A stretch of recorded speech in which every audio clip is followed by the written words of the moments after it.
Good morning my dear student, आपका स्वागत है आपके अपने ही चैनल हिंदी शिक्षा संकल्प में। जैसा कि आप लोग जानते हैं कि इस वक्त हम लोग काव्य खंड के तीसरे कवि रसखान जी को पढ़ रहे हैं। तो रसखान जी के जीवन पर पिछले वीडियो में हमने रसखान जी के जीवन परिचय को पढ़ा है और आज हम पढ़ने जा रहे हैं उनके सवैयों को। तो बच्चों चलिए स्टार्ट करते हैं। मानुष हो तो वही रस खान, बसो ब्रिज गोकुल गांव के ग्वारन। जो पशु हो तो कहाँ बस मेरो, चरो नित नंद के धेनु मझारन। पाहन हो तो वही गिरी को, पाहन हो तो वही गिरी को। जो ध्वजों कर छत्र पुरंदर धारण। जो खग हूँ तो बसेरो करो मिली कालिंदी कुल कदम्ब के डारन। जो खग हूँ तो बसेरो करो मिली कालिंदी कुल कदम्ब के डारन। तो बच्चों चलिए पहले इस पद के कठिन शब्दों को देख लेते हैं। मानस हो तो वही रस खान। मनुष्य, मानुष का अर्थ होगा मनुष्य, हो का अर्थ होगा मैं, तो वही रस खान। रस खान के आपके दो अर्थ निकलेंगे, एक रस खान और दूसरा भगवान कृष्ण। यहाँ पे आपका सही अलंकार हो जाएगा। बसों मतलब बसना, ब्रज का मतलब ब्रज, गोकुल का मतलब गोकुल कृष्ण की जन्मस्थली, गांव मतलब गांव के ग्वारन, गांव के ग्वालवाल। जो पशु हो, अगर पस हो तो कहाँ बस मेरो। तो अगर पस हो, रसखान जी कहते हैं कि अगर पस हूं तो कहाँ बस मेरो, इस पर मेरा बस कहाँ है, मेरी मर्जी से कहाँ होगा। कहाँ बस मेरो का अर्थ बच्चों ये होगा कि कहाँ बस मेरा होगा कि मैं पस ही बनूं। चरों नित नंद के धेनु मझारन। अगर पस हूं तो मैं रोज, चरों का मतलब होगा चरना, जिस जो गाय भैंस चारा खाती हैं, घास चरती हैं। नित मतलब रोज रोज, नंद बाबा के, धेनु मतलब गाय, मझारन का अर्थ होगा मध्य। पाहन का अर्थ होगा पत्थर, हों का अर्थ होगा होना, तो वही का मतलब वही, गिरि का अर्थ होगा पहाड़ को। जो धर्यो, जो धरा मतलब उठाया, कर मतलब हाथ पे, छत्र मतलब छत्र की तरह, पुरंदर का अर्थ होगा इंद्र, धारण का अर्थ होगा धारण करना। जो खग हो तो, अगर पक्षी होता हूं तो बसेरो मतलब मेरा बसेरा, जो मेरा जो विश्राम करने का स्थल हो।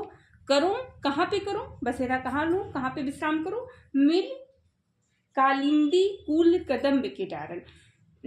कालिंदी का अर्थ होगा यमुना, कूल का अर्थ होगा किनारा, कदम का अर्थ होगा कदम, डालन का अर्थ होगा डाल। आप चलिए इसकी व्याख्या को देखते हैं।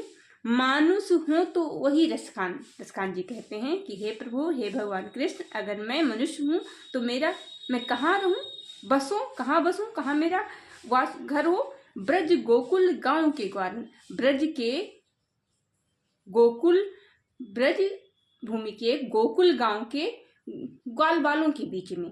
जो पशु हूं, अगर पशु होता हूं तो कहाँ बस मेरो, इस पर मेरा कोई जोर नहीं है, लेकिन अगर होता हूं तो चरो नित नंद के धेनु मझारन।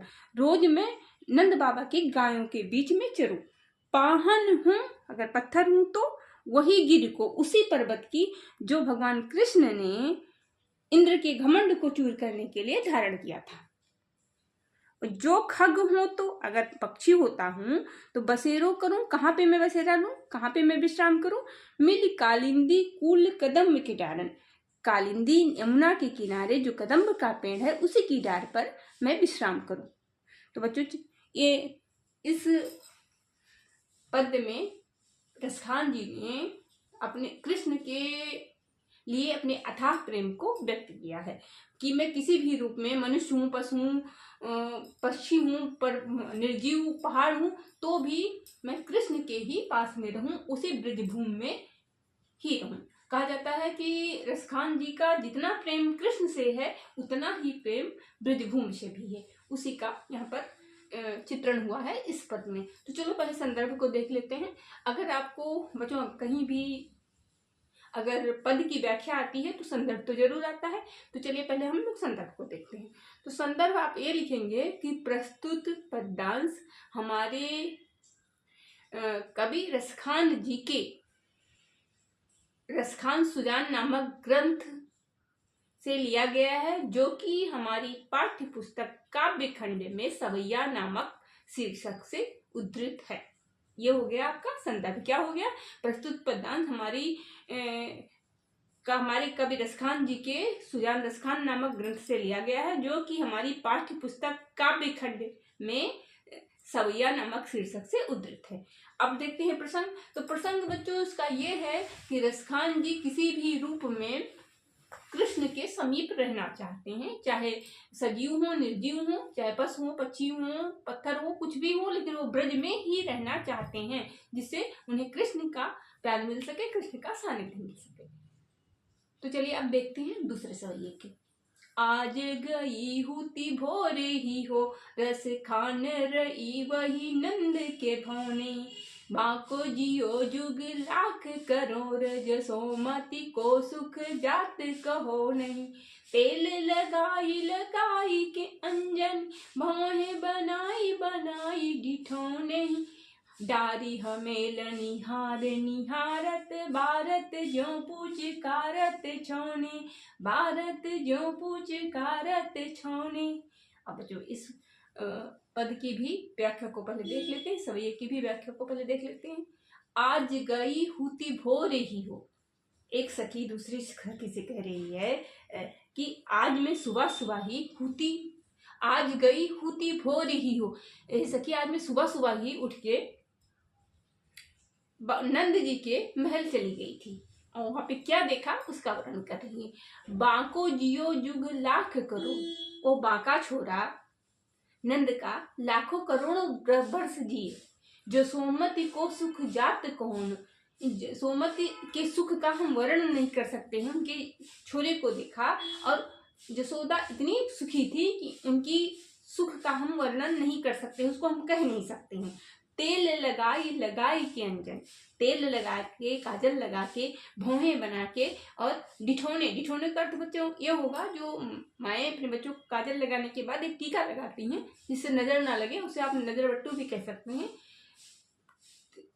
तेल लगाई लगाई की अंजन, भौहें बनाई बनाई डिठोने, तेल लगा के काजल लगा के और भौहें बना के काजल से और फिर डिठोने लगाती हैं। डारी हमेलन हार निहार, हार और हवेल पहना के फिर अपने छोरे को निहारती हैं, देखती हैं। भारत जो पुचकारत छोने, इस प्रकार से पुचकार रही हैं जैसे गाय अपने बछड़े को पुचकारती है।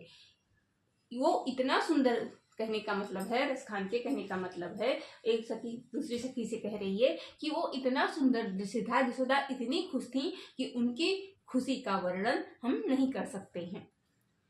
तो बच्चों चलिए अब इस सवैयों के काव्य सौंदर्य को हम देख लेते हैं। तो इसमें छंद आपका क्या होगा?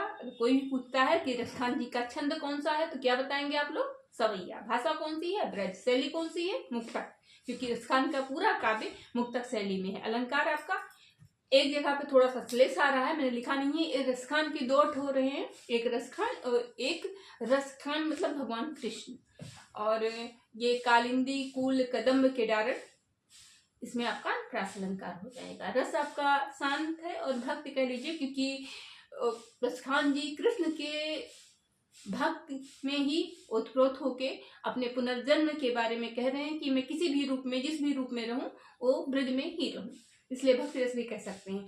और दूसरी सवैया में आपका रसवात्सल हो जाएगा, क्योंकि माता और पुत्र का वर्णन हुआ है, उनके परस्पर प्रेम का वर्णन हुआ है, और गुण आपका प्रसाद है। तो बच्चों अगर आपको हमारा वीडियो पसंद आया है तो लाइक कीजिए, कमेंट कीजिए, शेयर कीजिए, और को मन लगा के पढ़िए। स्वस्थ रहिए, खुश रहिए, और मिलते हैं नेक्स्ट वीडियो में आपके दूसरे सवैयों के साथ। Thank you.